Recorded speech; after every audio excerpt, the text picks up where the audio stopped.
Édito pour l'insoumission. Alors aujourd'hui nous sommes depuis l'Assemblée nationale où est examinée la proposition du président de la République Emmanuel Macron pour nommer Richard Ferrand président du Conseil constitutionnel. Alors bien entendu, cela s'inscrit dans cette ambiance de fin de régime, de fin de règne d'Emmanuel Macron, puisque Richard Ferrand fait partie des premiers macronistes, des plus fidèles d'une certaine façon au président de la République, et c'est le moment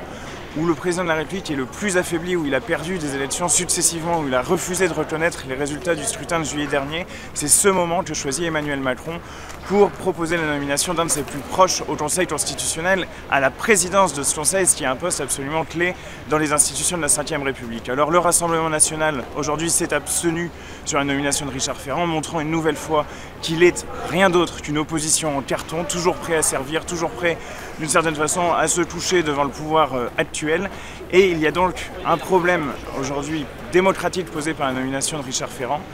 car le Conseil constitutionnel est composé d'une telle sorte et d'une telle manière en Ve République qu'il est très lié au pouvoir exécutif, très lié à la présidence de la République et ne présente pas des garanties d'indépendance suffisantes. C'est un problème démocratique majeur, un de plus, qui rend d'autant plus nécessaire notre grande proposition qui va être l'objet d'une campagne autour de la 6e République, de la convocation d'une assemblée constituante, de la reprise dans ce pays du pouvoir par les citoyens, finalement, de l'exercice plein et entier de la souveraineté populaire.